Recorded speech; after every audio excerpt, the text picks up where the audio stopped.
Headed out. Forgot my mic, but hopefully y'all can hear me over the truck. Headed out for a marketplace find. Pretty good deal. Might do a video on this and things to do when shopping on marketplace. I don't shop on marketplace that often. I do peruse it from time to time, but from what I understand is if you are a marketplace shopper, you have to be on there all the time. What I'm going to go pick up right now, I just happened to see it. It popped up. It said it was just listed, and I was the first one to contact this person. So if I hadn't been checking it, I would have missed out. And I do not want to miss out on this.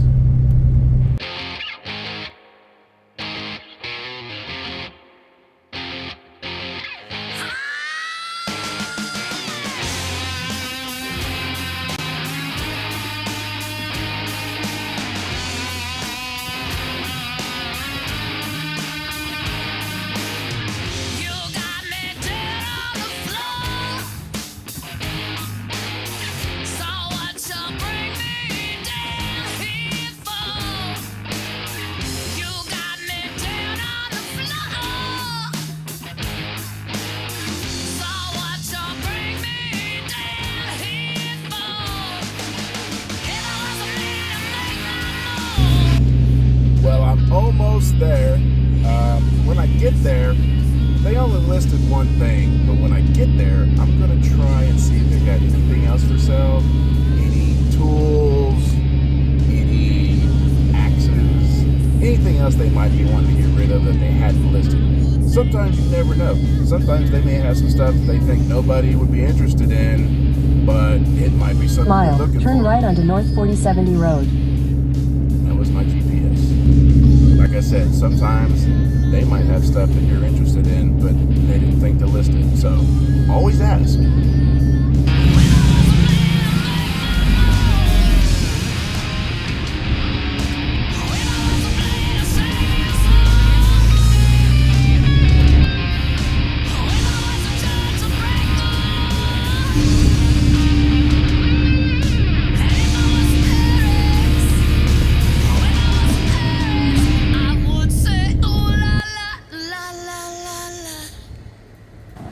So as I pulled up, what I came to get is sitting right here. Nobody's here. Thankfully, I'm an honest person. Looks like it's in good shape. When I get some time, I'll pull it apart and see what shape it's actually in. But it looks like today is my lucky day. Right on. So I hope y'all can hear me because I didn't bring my... Ooh, that road. I didn't bring my little mic, so speaking loud enough, hopefully y'all can hear me. Like I said, you never know what they might have until you ask. They were getting rid of all kinds of stuff, just junk. A lot of it I didn't have a use for, a lot of cool stuff. If I was still in a large shop, I would have grabbed a bunch of stuff. But I did get a free axe head and a couple of horseshoes. It was my lucky day. Not only did I get a steal on this vise, when I was walking my dog earlier, he sniffed out a $10 bill. So I walked away with a badass vise, an axe head, a double bit for 50 bucks. Marketplace. I just got to work. I didn't have time to go home in between picking this vise up and coming to work. So I wanted to talk to y'all about a few things on shopping on Marketplace. Like I said earlier, I don't do it that often, but my buddy over at Mill Creek Axe Shack, go check him out. He shops on Marketplace all the time, and he gave me a list of things that he does which help set him up for success, and some of them I haven't thought of. I'm going to go ahead and tell you some of the things that I think are very important, and I'll add in things that he has suggested that I didn't think of. First and foremost is safety. Look, there's a lot of great people in this world, But face it, there's a bunch of meth heads and crackheads and just horrible people as well. You don't know these people. Probably the best thing to do, and I couldn't swing this, they didn't want to do it, is meet them at a public place, right? Meet them at a gas station, a lot of people around, help ensure your safety. Let somebody know where you're going. Take them with you if they can. My wife couldn't go, she was working, so take somebody with you, let them know where you're going to be, set up a time to call them when you're done. Make sure you're safe. Last thing you want to do is go be excited about picking something up and get rolled, end up in the hospital or dead, right? So number one is safety. Reason I say this is when I was out there, I was looking at the vise, I was crouched down taking pictures of it and looking at it, and I heard a truck or a vehicle pull up behind me. I could hear it come up quick and kind of skid in the gravel. Before I could stand up and turn around, 3 guys had already jumped out of the truck, and as I was standing up and turning around, the driver was like, "Hey, what are you doing?" I was on private property. When I pulled up, there was a lot of vehicles there. It looked like maybe they had a storefront, but that was his business. It's where those guys that were with him were his crew. I quickly was friendly and courteous and introduced myself. I stuck my hand out and I said, "Hey, I'm Ryan. I talked with, I think it was your wife, about picking up this vise." And the tone changed. It didn't hurt that, I'm almost 6'5" and 350 pounds. As soon as I stood up, the guys that jumped out stopped dead in their tracks. But not everybody's built like Spawn a Sasquatch, so be friendly. And that leads to number 2. Touched on it earlier.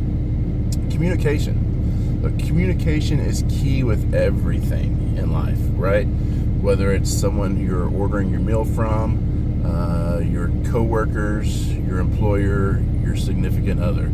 Open, honest communication is key to everything, and it will set you up for success or give you the best chance of having success, right? So I texted the lady letting her know I was going to be early, if it was okay for me to go ahead and stop by. I didn't hear from her. Well, I figured, being 5 minutes early wasn't going to hurt, so I stopped by. They weren't there. Like I said, I was on private property, so I could see in their point of view that maybe who is this dude looking around our stuff, right?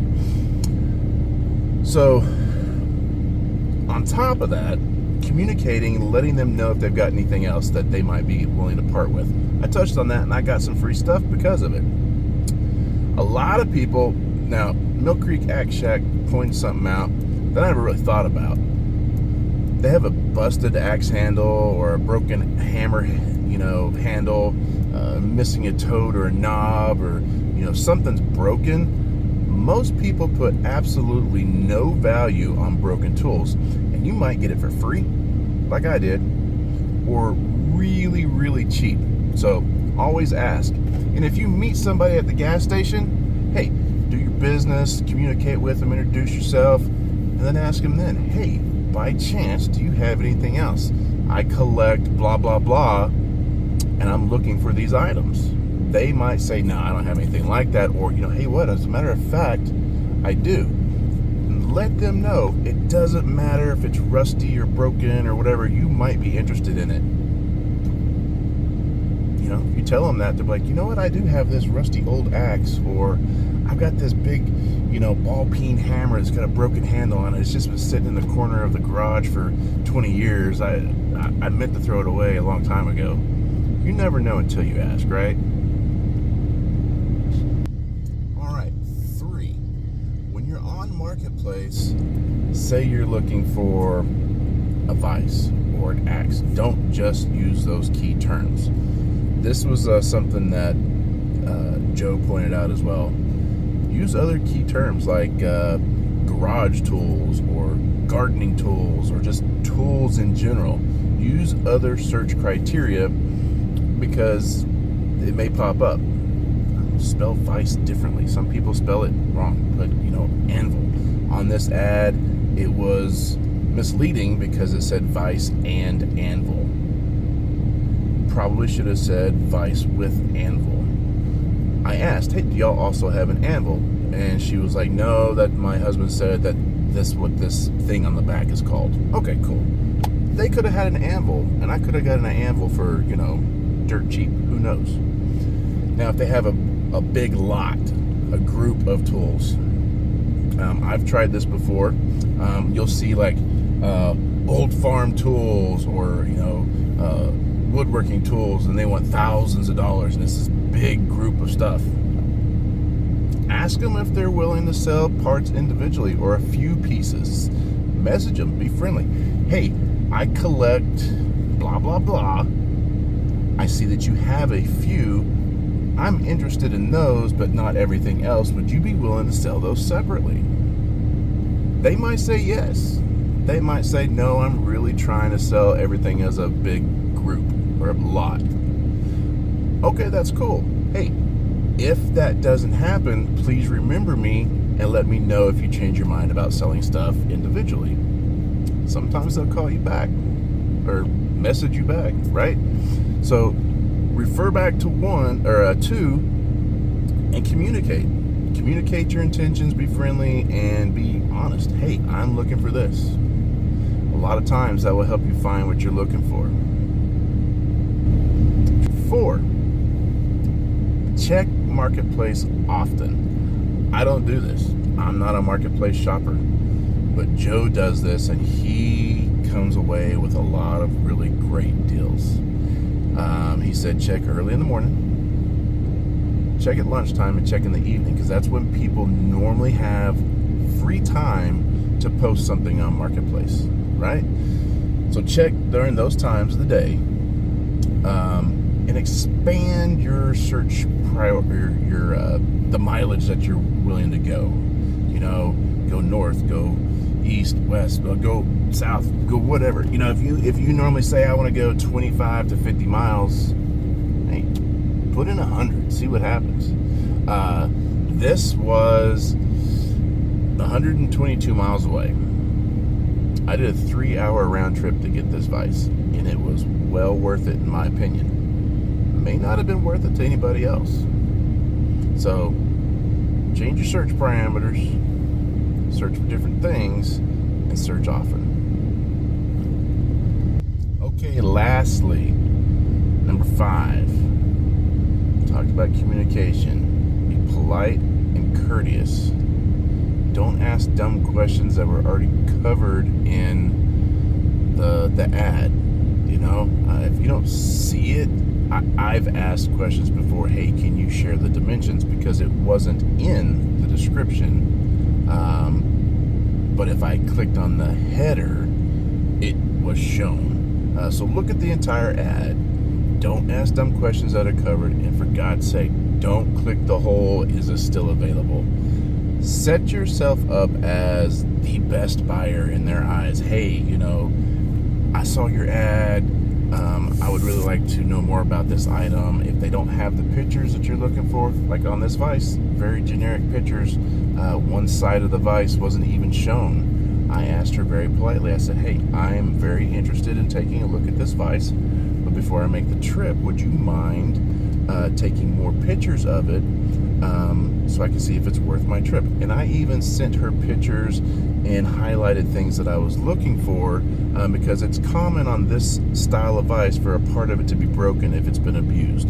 So I highlighted and circled that and said, hey, at your convenience, could you snap some pictures of this for me and let me know if it's good to go, if it's broken, or if it needs repairs, if it's missing hardware, things of that nature. So don't ask them questions that are already covered. Don't click, is this still available? Because they get that hundreds of times a day, and that doesn't set you apart from anybody else. Set yourself apart, be polite and courteous, and who knows, you might walk away with a good deal. You might even set yourself up for future deals. Like they might know somebody, hey, I don't have XYZ, but Johnny up the road, he collects a bunch of junk. He probably has that. This is his number, or this is his Facebook, or whatever. So those are my suggestions, with suggestions from Joe over at Mill Creek Axe Shack.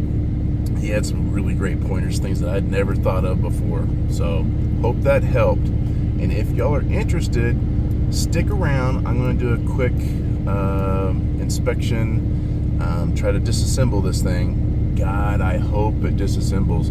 If y'all haven't seen my other video, I have restored, or actually I did a complete makeover. It was a 3-part series. I went way overboard on a vise just like this. Unfortunately, I got rid of it because on the road I didn't think I had room for it. But that vise was just a nightmare. God, I broke tools. It was a nightmare. I'll link that up here. If y'all are interested in seeing that, go check that video out. But here shortly, after my safety meeting, hopefully we're not going to be busy and I can clean this thing up and get a better idea of whether or not it's going to be a nightmare or if it's going to be a nice, quick user.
All right, I have everything mostly taken apart. I need to get these nuts off.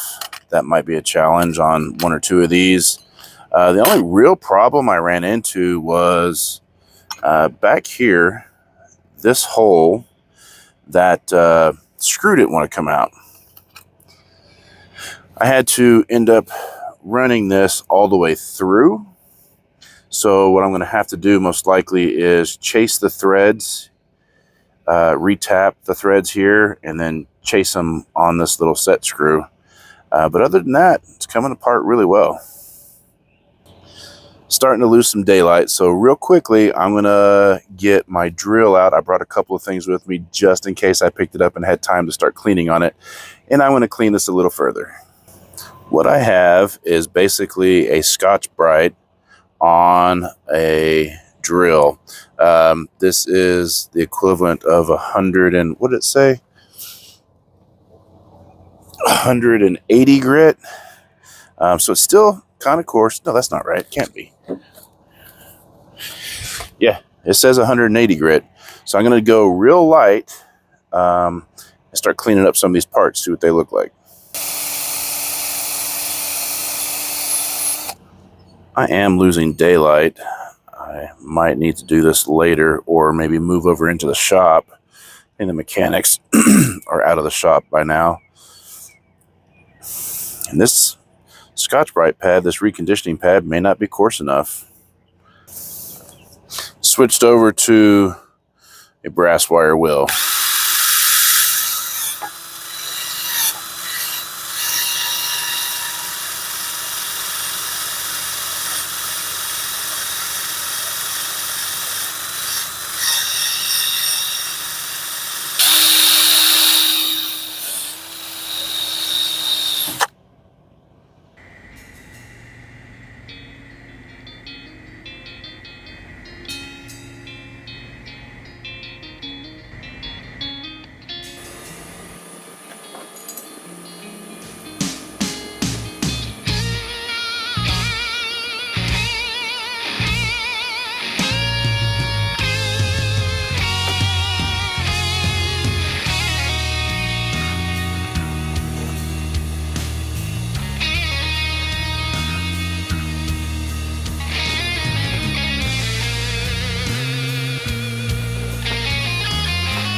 I'm going to let that oil. All I had was motor oil. That's all I had. And I was not going to let the WD-40, excuse me, wasn't going to let WD-40 just sit on there because, like I said earlier, has solvents in it. It's going to promote rust. I had to oil it. So got an initial cleaning on it. Got it back together. I'm not a fan of that paint, but it's original, so I'm going to keep it for a while.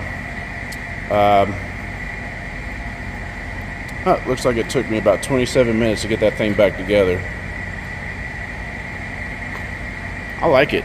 I'm very excited that I got it. There's two things that I'm going to have to do.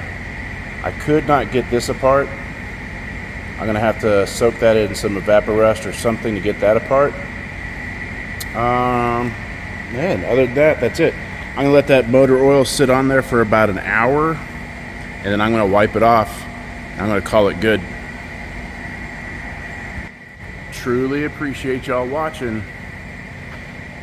Y'all are shopping on Marketplace. Remember, rule number one, party. Oh, no, that's something different. Rule number one is be safe and talk to people. See what they have. Be yourself. Be honest. And go out there and find some cool stuff. We'll catch you later. Just out here walking Remy, and it must be my lucky day because